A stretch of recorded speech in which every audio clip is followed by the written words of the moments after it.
नमस्कार, मैं प्रांशी राठौर और आप देख रही हैं नेक्स्ट 9 न्यूज। कांग्रेस पार्टी ने भारत जोड़ो यात्रा के जरिए न सिर्फ अपनी मजबूत दावेदारी को पेश किया है, बल्कि कांग्रेस ने नए समीकरण भी अब यहां पर बना दिए हैं। पार्टी के महासचिव जयराम रमेश का कहना रहा कि साल 2024 में होने वाले लोकसभा चुनाव के लिए अब पार्टी महागठबंधन की तरफ बढ़ेगी। ऐसे में देखा जाए तो कांग्रेस महासचिव जयराम रमेश ने जब से ये बयान दिया है, तब से सियासत और भी तेज हो चुकी है। कांग्रेस से पूर्व अध्यक्ष राहुल गांधी भारत जोड़ो यात्रा के जरिए अपने संघर्ष के जरिए पीएम पद की दावेदारी के लिए खुद को आगे करते हुए दिखाई दिए हैं। ऐसे में देखा जाए तो दूसरी ही तरफ यहाँ पर सवाल खड़े होते हैं हाथ से हाथ जोड़ो अभियान को लेकर। जी हाँ, पार्टी महासचिव प्रियंका गांधी वाड्रा जो लगातार हाथ से हाथ जोड़ो अभियान को चला रही हैं, उनके नेतृत्व में ये अभियान किया जा रहा है। राहुल गांधी के उस पत्र को जनता तक पहुंचाया जा रहा है जिसमें उन्होंने अपनी यात्रा का वर्णन किया है, अपने शब्दों में अपनी बात लिखी है और मोदी सरकार की विफलताओं को भी वह उस पत्र में गिनाने वाले हैं। जनसंवाद होगा, चौपाइयां लगेंगी, रैलियां भी निकाली जाएंगी और इसी बीच 9 राज्यों में जो विधानसभा चुनाव होने जा रहे हैं उनको लेकर भी बैठकें की जा रही हैं। त्रिपुरा में 16 फरवरी के दिन मतदान होगा और 2 मार्च के दिन नतीजे सामने आएंगे, जहां पर प्रियंका और राहुल के साथ साथ मल्लिकार्जुन खड़गे भी स्टार प्रचारक के तौर पर उतरेंगे। तो वहीं राजस्थान के मुख्यमंत्री अशोक गहलोत, पूर्व डिप्टी सीएम सचिन पायलट, युवा नेता कन्हैया कुमार भी।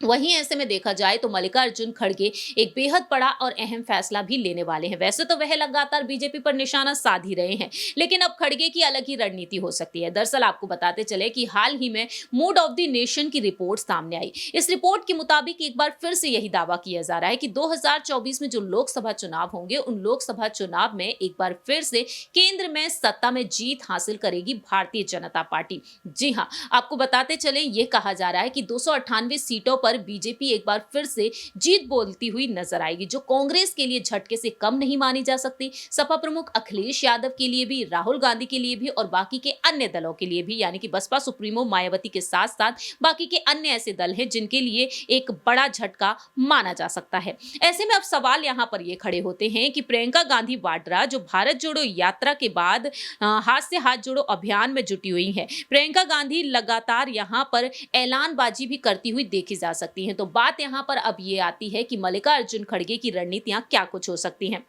दरअसल आपको ये बताते चले कि तैयारियां तो शुरू हो चुकी हैं लोकसभा चुनाव के लिए। यूपी की सियासत से दिल्ली की सियासत तक का रास्ता जाता है। ऐसे में यहां पर बेस्ट सीएम के तौर पर योगी आदित्यनाथ जी को ही चुना गया है। 39.1% लोगों ने उन्हें यहां पर समर्थन दिया। 2019 के लोकसभा चुनाव में 80 सीटों पर 62 सीटों पर जीत हासिल की थी बीजेपी ने, और कांग्रेस यहां पर जिस तरीके से हार का सामना करती हुई नजर आई है, तो यहां पर प्रियंका गांधी वाड्रा के लिए एक बड़ी चुनौती बन चुकी है, क्योंकि एक ही सीट मिली थी कांग्रेस को। ताजा रिपोर्ट्स की माने अनुमान ये लगाया जा रहा है कि बीजेपी को केंद्र से हटा सके इतना ज्यादा यहां पर स्थिति बनती हुई दिखाई नहीं दे रही है कांग्रेस की तरफ से। कांग्रेस को मजबूत करने में प्रियंका गांधी जुटी हुई हैं और बड़ी चुनौती बन चुकी हैं। तो अब देखा जाए तो यहां पर कांग्रेस में के प्रदर्शन में जो सुधार हुआ है, यूपीए के नेतृत्व वाली कांग्रेस 153 सीटों पर जीत बोलती हुई नजर आ रही है। 298 सीट मिलती हुई बताई जा रही हैं अब यहां पर एनडीए को। अब देखा जाए तो मल्लिकार्जुन खड़गे यहां पर अहम रणनीति बनाते हुए देखे जा सकते हैं। प्रियंका और राहुल को जिम्मेदारी उन्होंने सौंप दी है। उत्तरी भारत संभालेंगी प्रियंका गांधी, दक्षिण भारत संभालेंगे राहुल गांधी। 9 राज्यों में भी उन्हें एक्टिव किया जाएगा।